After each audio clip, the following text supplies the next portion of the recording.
आइए बाजार के जाने माने दिग्गज कोटक म्यूचुअल फंड के एमडी नीलेश शाह साहब हमारे साथ कार्यक्रम में हो रहे हैं शामिल। वैसे तो नीलेश शाह साहब को किसी परिचय की ज़रूरत है नहीं, आप जानते पहचानते हैं और लगातार उन्हें सुनते देखते भी हैं। लेकिन बता दूं, गोल्ड मेडलिस्ट चार्टर्ड अकाउंटेंट है। वो परीक्षा जिसे पास करने में लोगों की जान निकल जाती है, उसमें पूरे हिंदुस्तान में गोल्ड मेडल उन्होंने हासिल किया। और ये मैं इसलिए बता रहा हूँ, बस 2 दिन बाद ही सी ए डे आ रहा है, 1 जुलाई को चार्टर्ड अकाउंटेंट्स डे है। आप कॉस्ट अकाउंटेंट भी हैं जिसमें रैंक होल्डर हैं। इसके अलावा Axis Bank, ICICI Bank, Franklin Templeton जैसे ग्रुप्स के साथ लीडरशिप पोजीशंस काम करने का काफ़ी लंबा गहरा अनुभव है। एमफी के बोर्ड पर भी आप रहे हैं और सबसे बड़ी बात है, प्रधानमंत्री की इकोनॉमिक एडवाइजरी काउंसिल के आप मेंबर भी हैं। इन्वेस्टमेंट बैंकिंग और इन्वेस्टमेंट मैनेजमेंट दोनों का लंबा गहरा अनुभव नीलेश शाह साहब का है। आइए करते हैं मुलाकात बाजार के मूड माहौल पर भी। नीलेश भाई, गुड मॉर्निंग, बहुत बहुत स्वागत है आपका। धन्यवाद जी बिजनेस को समय देने के लिए। इस बार काफ़ी लंबे समय बाद आपसे मुलाकात हो रही है। क्या समझे कि युद्ध की चिंताएं, डर, समस्या, जो कुछ भी एक पैनिक था वो पीछे छूट गया। अब क्या ये सही समय है कि कुछ आगे पॉजिटिव सोचें, एक अच्छा पोर्टफोलियो बनाएं? अनडाउटेबली अनिल भाई, सही लेने का समय तो तभी है जब न्यूज़ खराब है। थैंक। बट तब वो गिरती छुरी को कौन पकड़े। हम्म। और हम तो इसीलिए हमेशा कहते हैं आप अपने असेट एलोकेशन पे ध्यान दीजिए। ट्रंप साहब क्या करेंगे? वेल, डॉन को समझना मुश्किल ही नहीं, नामुमकिन भी है। तो हम उसे तो प्रिडिक्ट नहीं कर पाएंगे। बट जब खराब न्यूज़ हो तब लेने का अच्छा समय होता है, और जब अच्छे न्यूज़ हो तो शायद थोड़ा प्रॉफिट बुक करने का समय है। तो असेट एलोकेशन पे ध्यान दीजिए। आज की तारीख में ऑयल के दाम ये जरूर दर्शा रहे हैं कि युद्ध अब हमारे पीछे जा चुका है। सबसे खराब समय में ही सबसे अच्छे भाव में शेयर आपको मिलता है, लेकिन उस समय जैसा डर तो रहता ही है। अ, अब ये है कि जो मिस कर गए हैं वो क्या करें? क्या कुछ और इंतज़ार करना चाहिए या धीमे-धीमे पैसा लगाना शुरू कर दें? सो अनडाउटेबली अनिल भाई, ये फेयर वैल्यू मार्केट है। 19 टाइम फॉरवर्ड अर्निंग पे चल रही है। एफपीआई की बिकवाली जारी है, बट इंटेंसिटी थोड़ी कम हुई है। अ, कुछ एफपीआई भारत में मिलने के लिए भी आए हैं। ऐसा नहीं लगा कि आज का आज चेक काट लेंगे, बट वो लोग अपॉर्चुनिटी जरूर देख रहे हैं। तो मेरे हिसाब से इस मार्केट में आप इक्वल अलोकेशन टू इक्विटी कर सकते हैं। पिछले क्वार्टर में मिड कैप की अर्निंग्स ग्रोथ 34% के आसपास थी, स्मॉल कैप की 19% और लार्ज कैप की 12%। हालांकि निफ्टी 50 की सिर्फ 4% आई। तो थोड़ा निवेश मल्टी कैप टाइप के पोर्टफोलियो में कर सकते हैं। मिड कैप को ओवरवेट रखिए, स्मॉल कैप में चुनिंदे शेयर खरीदिए और लार्ज कैप में इक्वल वेट रखिए। इस आपने एसेट एलोकेशन मिड, लार्ज और स्मॉल कैप के बीच में भी समझाया। अब सबसे बड़ी समस्या भारत की 2 है, उसमें से पहली समस्या पे आपसे राय लेता हूँ। वो थी कच्चे तेल की, जो बढ़ते-बढ़ते $125 तक भी पहुँचा, अब वापस से युद्ध के पहले के लेवल के आसपास आ गया है। क्या समझा जाए, जो कुछ डर था कच्चे तेल की वजह से रुपए का या फिर करंट अकाउंट डेफिसिट का, महँगाई बढ़ने का, अब डरने की ज़रूरत नहीं? सो अनडाउटेबली फॉर द टाइमिंग ऐसा लगता है कि ऑयल 70-80 की रेंज में ही रहेगा। दूसरा, ये जो झटका लगा है उस वजह से भारत अपना ऑल्टरनेटिव सोचेगा। एक है कि हम स्ट्रेटेजिक पेट्रोलियम रिजर्व की और ज्यादा बढ़ाए। दूसरा है कि हम इलेक्ट्रिफिकेशन ऑफ इंडिया पे ध्यान दें। थर्मल पावर हो, न्यूक्लियर पावर हो, सोलर पावर हो, उसे सपोर्ट करें। सोलर रूफटॉप आजकल लोगों को पॉजिटिव इलेक्ट्रिसिटी बना रहा है। तो ये चारों चीजें कंबाइन करके हमारी एनर्जी डिपेंडेंसी को कम कर सकते हैं। ऑब्वियसली जब पावर प्रोड्यूस करेंगे तो उसको यूज भी करना पड़ेगा। तो पेट्रोल डीजल से गाड़ी को इलेक्ट्रिक हाइब्रिड पे लेके जाना पड़ेगा। But from frying pan to fire ऐसा तो नहीं करना है। तो जो रेयर अर्थ की मोनोपोली चाइना की है उसे तोड़ना जरूरी है। भगवान ने भारत को रेयर अर्थ के रिजर्व्स तो दिए हैं, हमें माइन और प्रोसेसिंग करना चालू करना है। फिर घर पे जो एलपीजी गैस है उसको पीएनजी गैस और इंडक्शन की तरफ शिफ्ट करना है। इंडक्शन के कुछ हेल्थ हैजार्ड है माइक्रोवेव ओवन की तरह, तो उस टेक्नोलॉजी को अत्याधुनिक बनाना पड़ेगा ताकि किसी को हेल्थ हैजार्ड नहीं रहे। तो ये इलेक्ट्रिफिकेशन ऑफ इंडिया होगा तो ऑयल मार्केट भी सोचेगी कि दुनिया का दूसरा या तीसरा सबसे बड़ा बायर हो सकता है भविष्य में एक बूंद ऑयल की इंपोर्ट नहीं करे, तो ऑयल को जमीन में रखने की जगह पे आज ही निकाल के बेच दे। यूएई तो ओपेक से निकल ही चुका है। रशिया सऊदी भी सोचेंगे जमीन में रखा हुआ तेल तेल ही रह जाएगा, पानी के दाम भी नहीं बिकेगा। बेहतर है कि जितना जल्दी प्रोड्यूस कर सके, निकाल सके और बेच सके अच्छा रहेगा। तो ऑयल के दाम भी उस प्रेशर में नीचे रह सकते हैं। तो हमें लगता है कि एटलीस्ट आज की तारीख में अगर जियोपॉलिटिकल डेवलपमेंट कोई बड़ी नहीं हो तो फिर ऑयल के दाम अब 70 से $80 की रेंज में रहने की उम्मीद है, जो भारत की सारे महंगाई से लेके करंट अकाउंट डेफिसिट से रूपी के लिए पॉजिटिव सिद्ध होगा। बिल्कुल, आपने बहुत अच्छे तरीके से समझाया भी कि क्यों कच्चे तेल के दाम नीचे ही रहने चाहिए, और एक अच्छा आइडिया भी दे दिया सारी गल्फ़ कंट्रीज़ को कि क्यों जल्दी से जल्दी तेल निकाल के उनको बेच देना चाहिए। ये तो पहली समस्या है भारत की, जिसका सॉल्यूशन आपने दे दिया कि अब इससे डरने घबराने की ज़रूरत नहीं। भारत की, लेकिन भारत के साथ-साथ मार्केट की एक और समस्या कच्चे तेल के अलावा, वो है एफआईज़ की बिकवाली की। थोड़ा रुके तो हैं। आज मैं डेटा भी देख रहा था, पिछले 4 महीने से लगातार हर महीने पिछले महीने के मुकाबले में कैश में जो एफआईज़ की बिकवाली है उसका आंकड़ा कम होता दिख रहा है। जून महीने में पिछले 3-4 महीनों का सबसे छोटा आंकड़ा दिखेगा। अभी बेचना ही रोका है, खरीदने के कोई आसार दिखते हैं आपको? कब लौटेंगे? नहीं, ना कर रहे आप तो तो पहले से ही। अनिल भाई, लोगों ने मिलना चालू किया है, हुँ, बट एक जो आप एंड मैं तो मतलब बहुत कम लोगों को मिला हूँ, एफपीआई का तो बहुत बड़ा वर्ग है, बट जिनको मिले हैं वो लोग अब इवैल्यूएट कर रहे हैं, बट चेक काटेंगे ऐसा नहीं लगता।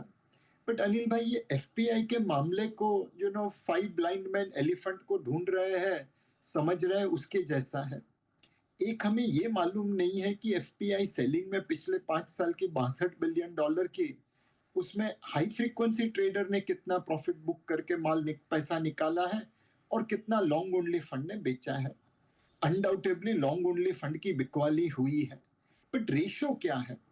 अगर आप एचएफटी को देखें तो 29 मई 2026 को जब एमएससीआई इंडिया का रीबैलेंसिंग हुआ तो एफपीआई का कंट्रीब्यूशन एनएससी के कैश टर्नओवर में 69% था। उम्मीद थी कि एमएससीआई रीबैलेंसिंग के तहत 8 से 8,500 करोड़ का आउटफ्लो होगा। एक्चुअल आउटफ्लो 20,000 करोड़ का हुआ। अब why will FPI sell 12,000 crore in a single day with such a high turnover? तो डर यही लगता है, संशय यही होता है कि कहीं इसमें एचएफटी तो नहीं है। तो 8,500 करोड़ की इंडेक्स बेस्ड सेलिंग हो, 3-4 हजार करोड़ की एफपीआई की रेगुलर सेलिंग हो, तब भी 7-8 हजार करोड़ एचएफटी ने प्रॉफिट बुक कर लिया ट्रेडिंग करके और पैसा लेके गए, ये पॉसिबल है। तो एक तो हमें ये ढूंढना है कि एफपीआई में एचएफटी कितने बेच रहे हैं, लॉन्ग ओनली कितने बेच रहे हैं। दूसरी चीज देखें अनिल भाई, जो 10 लार्ज कंपनीज है, बैंक्स है, आईटी है, वहां पे एफपीआई की बिकवाली दिख रही है, बट 100 से अधिकतर मिड कैप कंपनीज है जहां पे एफपीआई की ओनरशिप ऑल टाइम हाई पे है। तो ये भी मानना होगा कि FPI under performing large cap बेच के out performing small mid cap खरीद रहे हैं। तीसरी चीज अगर आप एफपीआई में देखें तो ये एक्टिव वर्सेस पैसिव की भी है। दुनिया में बहुत सारी जगह पे पैसिव अलोकेशन बढ़ रहा है, भारत का वेट एफपीआई पैसिव अलोकेशन में कम हुआ है, तो उनकी सेलिंग इंडेक्स बेस्ड है। हमें ऐसे कदम उठाने चाहिए ताकि भारत का weight emerge MSCI emerging market index जैसे पैसिव इंडेक्स में बढ़े। तो ये जो एफपीआई का है मामला वो थोड़ा पेचीदा है।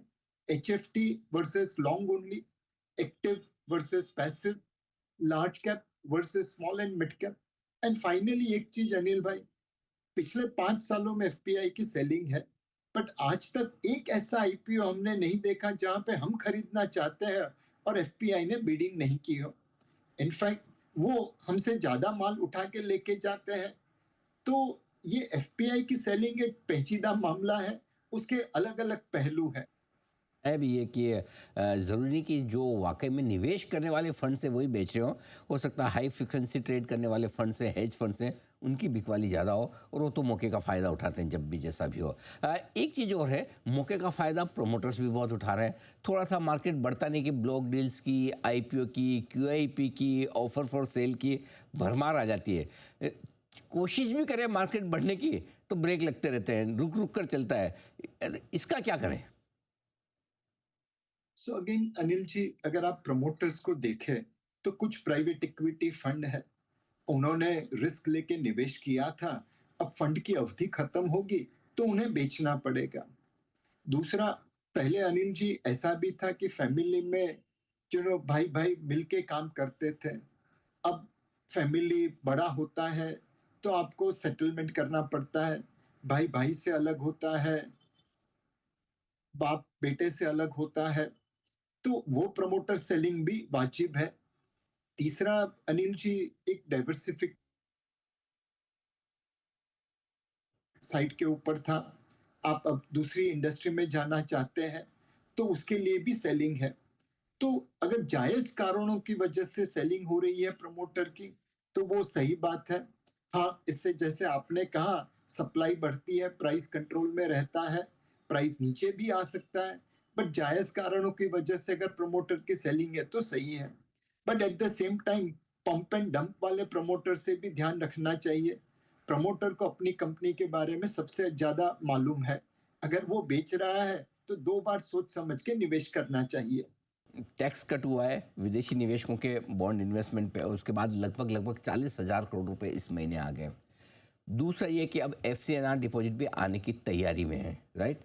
क्रेडिट ग्रोथ हमारी 18% पे, पूरा बैंकिंग सेक्टर इकोनॉमी पर क्या असर आप इसका देखते हैं? सो एक अनिल भाई, आप देखिए कि एफपीआई की सेलिंग की वजह से ज्यादातर प्राइवेट सेक्टर बैंक्स अपने हिस्टोरिकली लो वैल्यूएशन पे ट्रेड हो रही है। अब उनको प्रॉब्लम थी लिक्विडिटी की, डिपॉजिट, क्रेडिट ग्रोथ बहुत हाई लेवल पे डबल डिजिट पे चल रहा था, क्रेडिट डिपॉजिट रेशो तकरीबन 83% के आसपास पहुंच गया था। अब उससे ऊपर लेके जाने की गुंजाइश नहीं थी। लिक्विडिटी की वजह से डिपॉजिट ग्रोथ होती तो ही वो क्रेडिट ग्रोथ कर पाते। अब सडनली इसमें एक जैसे जोर से बारिश आ गई एफसीएनआरबी की, वहां पे उम्मीद है कि 50 से 60 बिलियन डॉलर के आसपास का निवेश होगा। ईसीबी नॉर्म्स भी लिबरलाइज किए गए हैं, बैंक्स को बोरोइंग के लिए भी सुविधा दी गई है। तो कुल मिला के 70 से 100 billion dollar total gross flows आ सकते हैं, एफसीएनआरबी के, डेट एफपीआई के, ईसीबी के और बैंक बोरोइंग के। इस वजह से भारतीय बैंकिंग सिस्टम में लिक्विडिटी आ जाएगी, वो क्रेडिट ग्रोथ को सस्टेन कर पाएंगे। इसमें कॉस्ट भी कम रहेगी, 6% के आसपास, 6 सवा 6% के आसपास। सो ओवरऑल बैंकिंग सेक्टर के लिए एफसीएनआरबी डिपॉजिट एकदम पॉजिटिव साबित होगा, और उस वजह से धीरे धीरे मुझे लगता है कि बैंकिंग स्टॉक यहां से मार्केट को आउट परफॉर्म कर सकते हैं। बिल्कुल ठीक बात है। बड़े-बड़े डॉलर्स आ रहे हैं और आने की संभावना और बढ़ेगी। लेकिन एक चीज़ है, जो टॉक ऑफ द टाउन है आईटी शेयरों को लेकर। एक और जहां हमारे आईटी शेयरों की धुलाई-पिटाई बहुत हो गई, अब दूसरी ओर लोग बोल रहे हैं कि कोरिया, ताइवान वगैरह के बाज़ार में भी थोड़ा मामला एकदम बबल जैसा हो रहा है। 2 चीज़ें क्या, पहला तो ये कि क्या हमारे आईटी शेयर खरीदने लायक हो गए हैं? कुछ लोग इसलिए भी खरीदना चाहते हैं कि अब अगर कोरिया वगैरह ख़राब हो गए तो हमारे यहाँ मामला ठीक हो सकता है, हमारे आईटी शेयरों में आ सकती खरीदारी। पूरे बाहर के ये सेमीकंडक्टर चिप्स वाले बाज़ार, एआई वाले बाज़ार और हमारे आईटी सेक्टर दोनों को मिलाकर आपकी क्या ओपिनियन है sir? So Anil ji, IT के मामले में हमारा कोई व्यू कंफर्म नहीं है, स्ट्रांग नहीं है। जैसे जैसे डेटा आता है वैसे वैसे हम अपना व्यू बदल रहे हैं। आज की तारीख में हमारा ये अनुमान है कि आईटी में कुछ कंपनी विनर्स होगी और कुछ कंपनी लूजर्स होगी। जो विनिंग कंपनी है, उन्होंने अपने एम्प्लॉयज को एआई के जरिए प्रोडक्टिविटी बढ़ाई है, वो अपने क्लाइंट को सस्ता, सुंदर और टिकाऊ सॉल्यूशन दे पाएंगे। जो कंपनीज डायनासोर की तरह बिहेव करेगी, उनकी बैंड बजने वाली है। तो इस वक्त आपको उस प्रकार के आईटी कंपनीज में निवेश करना है जो अपने एम्प्लॉयज की प्रोडक्टिविटी बढ़ा रहे हैं एआई का इस्तेमाल करके। जो अपने क्लाइंट को नई सर्विसेज या नए प्रोडक्ट दे पा रहे हैं एट मच चीपर कॉस्ट। तीसरा, जो बाकी के एलएलएम के ऊपर ऐप बना के लोगों को मदद कर रहे हैं उसे स्केल पे लेके जाने के लिए। एंड फाइनली कुछ आईटी कंपनी एक्विजिशन करके एक ग्रोथ पाथ बना रही है कि जो क्षमता उनमें नहीं है उसको एक्वायर करे, उसके लिए पैसा देना पड़े तो दे दे, बट एक ग्रोथ पाथ तैयार कर दे। तो ये खासियत होगी विनर्स की। और जिसमें ये खूबियां नहीं होगी वहां पे डायनासोर की तरह एक्सटिंक्शन भी हो सकता है। बिल्कुल ठीक बात है, ये भी आपने सही कहा। अब एक और जो हिंदुस्तान की सबसे बड़ी समस्या है, अ, जिसके बढ़ने पे भी तकलीफ और घटने पे भी तकलीफ, और वो है गोल्ड। पहले बढ़ रहा था तो सबको समझ आ रही, लेना था लेना था लेना था। अब ले लिया तो अरे घटे जा रहा है घटे जा रहा है। सर, सोने चांदी में क्या करें? सो मेरे हिसाब से इस वक्त सोने और चांदी में अगर आप निवेश कर रहे हैं तो एक न्यूट्रल वेट या इक्वल वेट ऑफ पोर्टफोलियो बना के रखिए। वॉलेटिलिटी दोनों में बनी रहेगी। यूएस डॉलर ऊपर नीचे जा रहे हैं। यूएस के ब्याज के दर के बारे में बहुत मतलब कटौती होगी, मेंटेन होगा, बढ़ेगा, काफी प्रकार के संशय है। तो ये दोनों चीजें अपार्ट फ्रॉम गोल्ड की जो सेलिंग हो रही है सेंट्रल बैंक के द्वारा, ये सारी चीजें मिला के गोल्ड और सिल्वर के दाम को ऊपर नीचे करती रहेगी। बट यहाँ पे अनिल भाई एक बात कहना चाहूंगा। हमें फाइनेंशियल इनोवेशन को एनकरेज करना है। एक छोटा सा देश है एल साल्वाडोर करके, लैटिन अमेरिका में कहीं पे है। आपके ज्यादातर दर्शक उसे मैप में ढूंढ भी नहीं पाएंगे। वहां पे एक कंपनी ने टीथर करके एक क्रिप्टो लॉन्च किया और वो गोल्ड बैक कर दिया। एल साल्वाडोर में सोना रखते तो कोई टीथर खरीदता नहीं, तो उन्होंने सोना स्विट्जरलैंड में रखा और आज उसका एयूएम $20 बिलियन हो चुका है। इससे आपको $2 बिलियन के आसपास का मार्केट कैपिटलाइजेशन भी कंपनी को मिला है। तो हमें इस प्रकार के फाइनेंशियल इनोवेशन को एनकरेज करना है। क्यों ना हम एक स्टेबल कॉइन लॉन्च करें गोल्ड बैक, पैसा आएगा और गोल्ड का अप्रिसिएशन अपने पास रहेगा। Crypto back, gold back crypto भी लॉन्च कर सकते हैं जिसमें पैसा आएगा और जो प्राइस अप्रिसिएशन होगा वह निवेशकों को जाएगा, लेकिन सोना भारत में ही रहेगा एज अ कस्टडी। तो between stable coin backed by gold and crypto backed by gold like Tether, India should encourage its startup to launch this kind of innovation. ये इनोवेशन लॉन्च करेंगे तो सोना भारत में ही रहेगा और उसका पैसा भी मिलेगा। बहुत ही इनोवेटिव आइडिया है, और ये वाकई में वो आई ओपनर है एक तरह से कि क्या कुछ किया जा सकता है जिससे कि भारत का पैसा भारत में रहे। एक और सवाल आपसे अब इन्वेस्टमेंट के मौक़ों पर लेना चाहता हूँ। एक, जैसा आपने शुरुआत में कहा कि धीमे धीमे हम एनर्जी डेफिशिएंट से एनर्जी एफिशिएंट हो जाएंगे।